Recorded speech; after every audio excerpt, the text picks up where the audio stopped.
Mais recorde vostede que nese debate, dende o Bloque Nacionalista Galego, facíase unha serie de recomendacións que pensamos que, chegado a este punto, non foron tidas en conta.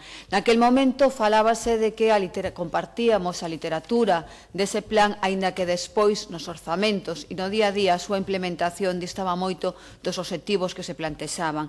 Mais hoxe temos que decirlle que non compartimos tampouco parte da propia literatura que vostede presenta hoxe neste terceiro plan director da cooperación galega. E permítaseme comezar con unha cita, porque mentres preparábamos esta intervención, saiu á prensa un texto publicado por María Reimóndez, que é unha das fundadoras dunha ONG como implicadas no desenvolvemento, que leva por título Alternativa está aquí. E no segundo capítulo, cando fala da diferencia entre que significa global e que significa mundial, di o seguinte que eu creo que ha caído para comenzar o noso discurso hoxe. Nos tempos que corren, falar de organizacións non gobernamentais de cooperación ao desenvolvemento semella algo cada vez de menos interese. Os recortes realizados nas axudas públicas a todos os niveis e o desmantelamento do sistema de cooperación no Estado español amosan non só as políticas dun goberno conservador, senón tamén o desinterese xeral da cidadanía, que agora semella estar máis ocupada cos problemas que ten na súa porta. Así, son moitas as ONGs que perden socias, fan eres e vense obligadas a reducir a súa escala. Esta reacción non é en absoluto sorprendente se temos en conta que a gran masa das ONGs e o propio sistema de cooperación leva establecendo as bases do seu edificio nun concepto de dar o que nos sobra, fronte a un sistema que debe primar a xustiza e, sobre todo, a posta en cuestión dos sistemas políticos e económicos que están na raíz da pobreza en todas as sociedades.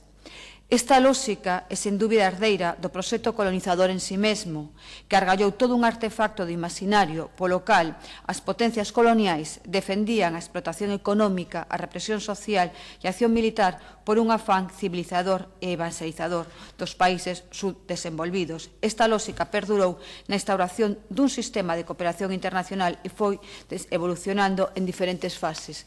E hoxe, señor director xeral, estamos nunha fase na que vemos como, dende este terceiro plan director da cooperación, o que se pretende unha desgaleguización completa da cooperación galega, aínda que vostede non o recoñecera na súa exposición e unha sumisión aos intereses que se dictan desde Madrid, por certo, moi en coherencia con toda a política desenvolvida dende o goberno Feijóo, un goberno que aplaude e colabora coa recentralización que establece neste momento Madrid.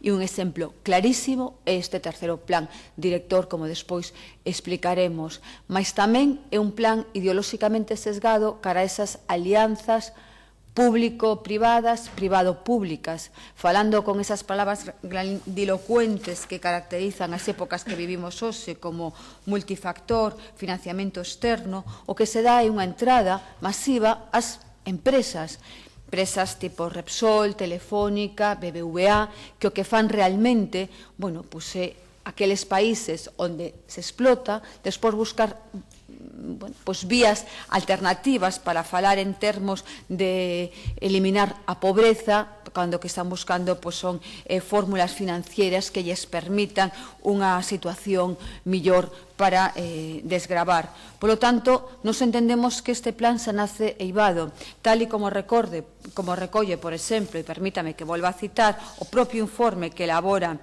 o Fondo Galego para a Cooperación, onde di claramente: estamos ante un plan de mínimos en ambicións, salvo no que atinse a segar calquera expresión de originalidade da cooperación galega. Porque, efectivamente, en Galiza contamos con unha tradición importante desenvolvida dende a sociedade civil, desenvolvida dende as propias organizacións, traballando para ter unha cooperación galega.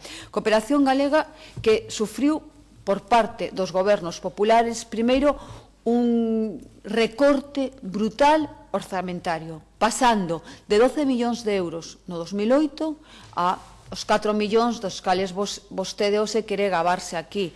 É algo absolutamente inaudito gabarse de que mantén 4 millóns de euros para a cooperación cando eso significa un recorte tan importante en solamente 5 anos. Mas non solamente un problema orzamentario, tamén un problema de que vostede se ven aquí a falarnos de áreas prioritarias cando deixa fora os países da lusofonía. De aí que nós, dende o Bloque Nacionalista Galego, hoxe tildemos este plan de un plan españolizador da cooperación galega. Exactamente tal e como se recolle por parte de, xa lle dixen antes, o propio IGADE, como tamén é así analizado pola propia coordinadora de ONGDs. Claramente vostede exclúe países da lusofonía nun momento no cal neste Parlamento acabase de aprobar unha lei para a promoción e os lazos cos países da lusofonía.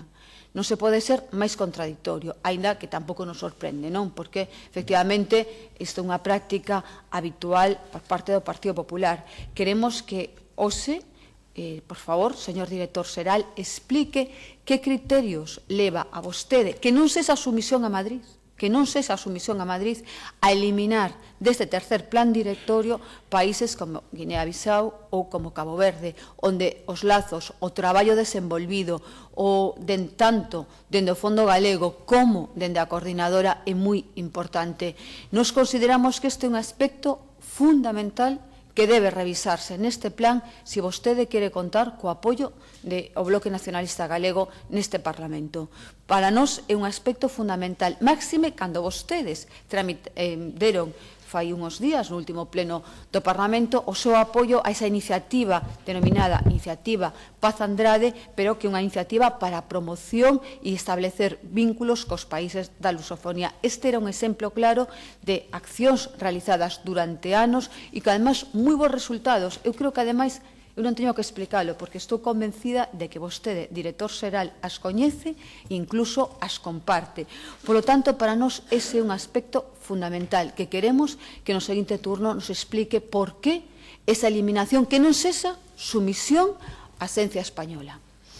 Segundo aspecto, a introducción dos asentes privados na cooperación.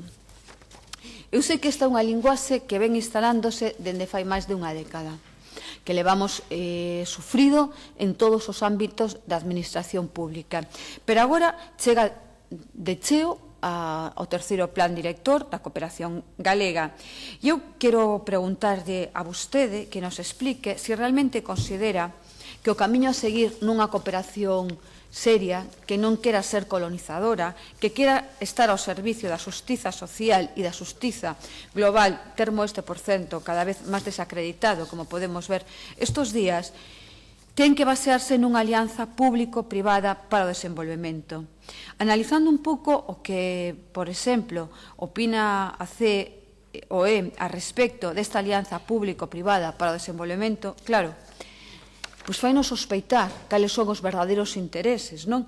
Falan, por exemplo, de establecer mecanismos que mitiguen os riscos financeiros, esta é a importancia que considera a COE que deben ter as alianzas público-privadas para o desenvolvemento, destacar unha senda post-2015 as funcións complementarias que desempeñan a financiación pública e privada, recoñecendo o papel esencial que se pode exercer nesta axuda oficial para o desenvolvemento para o apalancamento do capital privado. Exactamente o que ve os empresarios nesa posibilidade de convertirse en asentes para o desenvolvemento. Supoñemos que todos os que estamos aquí recoñecemos esa linguaxe e, ademais, coñecemos cales son os seus efectos nas poboacións. Prestar máis atención á constitución de mecanismos de financiación innovadores que reduzan a percepción do risco para invertir en países en vías de desenvolvemento. Isto exactamente é o que din a respecto desa alianza e garantir aos donantes que computen como axudas oficiais ao desenvolvemento unha óptica absolutamente financiera, unha óptica absolutamente ligada á eficacia para os bolsillos das empresas e, dende logo, non para a mellor xustiza social nos países onde se traballa na cooperación ao desenvolvemento. De feito, analizando algúns dos resultados en países que se está desenvolvendo, por exemplo, en América Latina, pois vemos como xa se alerta de que o que nos podemos ver que nestos casos prácticos de alianzas público-privadas para o desenvolvemento na cooperación, o que ocorre é que as grandes empresas como Telefónica, BBVA ou Santillana están desenvolvendo as súas accións no ámbito da educación, no ámbito sanitario, ou, como outras destas iniciativas, se desenvolven desde, claro, os homes máis ricos do planeta, como poden ser Carlos Slim ou Bill Gates. E deberíamos preguntarnos se efectivamente isto non soa a máis colonización, máis esmola e non un reparto máis equilibrado. Fronte aos datos de pobreza, onde cada vez vemos que existe un reparto máis desigual, o que se nos establece, o que se nos propón desde o terceiro plan directorio, é que sigamos nesa lógica de fortalecer as empresas privadas e dar, neste caso, entrada ao ámbito do desenvolvemento con todos os parabéns. En este informe, a respecto destas alianzas público-privadas, se recollía, por exemplo, que é unha proposta na que todos ganan, porque todos obteñen ganancias. E cal é a ganancia que obteñen as empresas? Maiores mercados para a súa internacionalización ou incluso se poder entrar no sector público deses países en desenvolvemento. Nos consideramos que non gana realmente son as poboacións, que deberían ser as primeiras que nos preocuparan no desenvolvemento deste tercer plan directorio. Por lo tanto, tamén é unha das líneas estratégicas que para nós consideramos que neste momento está completamente errada.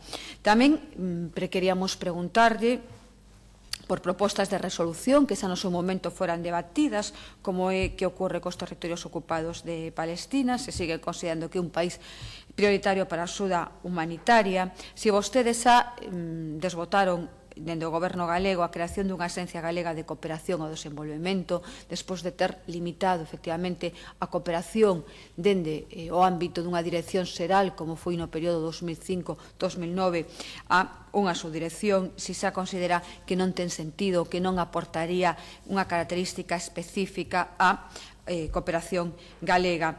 Tamén que vostede fixo moito fincapé na súa exposición a que se manteñen esos contratos tanto coa coordinadora como co Fondo Galego. Supoñemos que vostedes xa quere poñerse unha tirita en riba da ferida, non?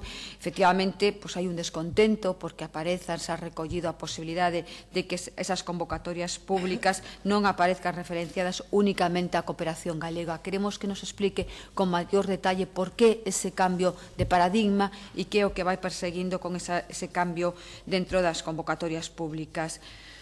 Despois, xa cuestións referidas á categoría de xénero, no cal, por escasez de tempo, tampouco podríamos ir un pouco o que é a raíz do problema, non?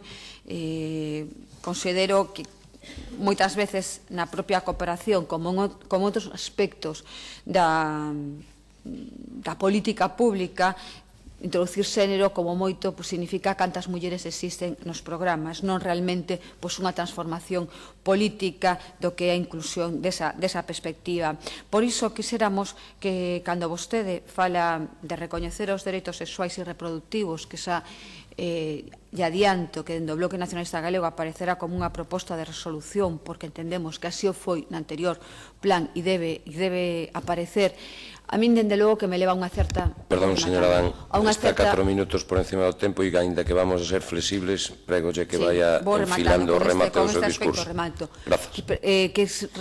Bueno, cando menos resulta-nos curioso que vostedes ainda manteñan esa linguaxe, veremos se votan esa linguaxe a respecto desas propostas de resolución e, en cambio, a eliminen para a saúde sexual e reproductiva das mulleres galegas a través do cambio normativo da Lei Gallardón.